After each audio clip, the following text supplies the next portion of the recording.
So, hold on, let's get the little hot news thing in the background. This is cool. I just want the sign to show. I just like that. It's just a small detail, but I think it's fun. Okay, You know what I mean, Reckon? then the third and final set. Yeah. So the last question. So I'm Travis, down here at Mootsy's in downtown Spokane once again, and I'm here with Jennifer. Hi. We're gonna do 5 brand new branches, and this one is about personal growth. So, Personal growth. First question, which is one area of your life that you need the most growth in? I need to go back to mindfulness, not live in the past and not live in the future, and be present in the moment. Live moment to moment. Solid. A lot of us can. Yeah, it's hard to get there. You know, the world and the universe are two different places. So second question, to give yourself a little more credit then, which is one area of your life in which you recently have already grown in? Said that kind of weird. No, I mean, I recently had a talk, and I went down by the river, and I had a little spiritual moment, and, you know, Buddhism, Kalima, you know, all that stuff. I had my moment. I had to be present. You know, I watched ducklings. It was beautiful. Oh, yeah. I picked some flowers. You know. Looked at the river. It was pretty. It's pretty out here. Yeah, it's a riverfront. Riverfront Park is a wonderful little place. Oh yeah. I've had so many stupid conversations about those bikes. People do not believe drones existed. They think they took a fucking ladder out into that river. No, those are drones. What? I know, they're drones. But cycles are meant to be light. They're like 10 pounds. You know, my ex-husband was a cyclist. I know how light they are. Anyways, I literally stopped in the middle of the bridge having this stupid conversation. All right. Sorry. Yes. Question. Get my fingers right. What's something that's like getting in the way of or stopping you from growing in an area that you want to be growing more in otherwise? Well, you know, it's a very difficult question for somebody that's been hanging out in a chemo room for 7 years. Because, you know, difficult question for someone that hangs out in a chemo room for the last 7 years, almost a decade. So, you know, that's my life. So, I mean, as far as growth, I try to take it day by day. So, I don't know how much growth I can get. I mean, I actually didn't grow up. I'm a Toys R Us kid, Gen X, you know.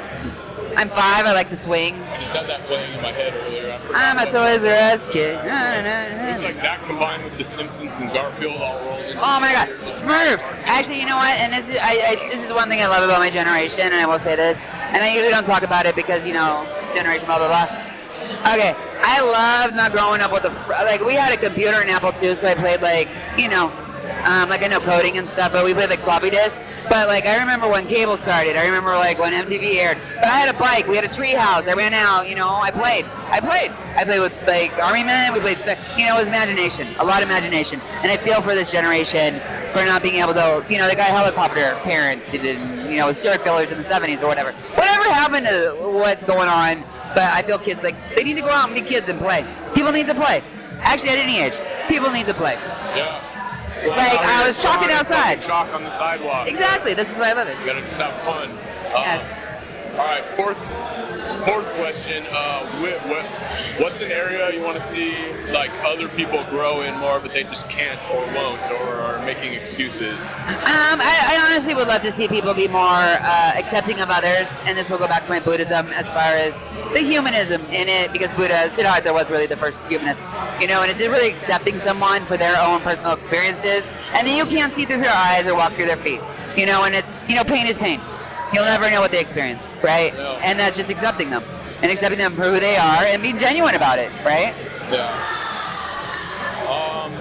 And then now I think the final question is, where do you see the future of society heading in 1 year? You know, this is an unfortunate part of being raised by a Reagan-era youth. Well, actually, Reagan Youth was a punk band in the Reagan years, the Cold War era. And, you know, very anti-establishment, but my father was a dean of political science, and we had this talk in 1987 of what the world would look like. It's happening right now. It's exactly the same. Yeah, that's sad, right? Yeah, it's frightening. Yeah, so I don't think humans are doing good as a humanist, personally. But, you know. Probably not the grand majority anyway, I mean. No, I mean. No, right. everybody off. I know I'm not writing everybody off. I know. Be here doing And this. again, I am, like I said, I'm a one-on-one individual. I will go. St. Carwin said this. I love people one-on-one, but once you get two together, three together, you organize them. So I'm India. I don't like organize anything. You know, gangs, organization, organized religion, because you get that Frankenstein mob mentality. You know, and they group together, and it's like a thing. But one-on-one, you can have a genuine conversation. Age of Aquarius, man. Individuality. Yes. All right, right. solid. Well, it was a pleasure. Thank you. We'll wrap this one up. Yeah, And, it's like cool. I like this angle, so I don't know. We'll see if maybe anybody else wants to fucking do one of these. Okay. Before I move And he's it. torturing me with the lines. Yeah. I'm gonna be It impressed. just looks cool, man. I know, like it's you fun. gotta- I'm not you gotta judging. have the aesthetics. I like.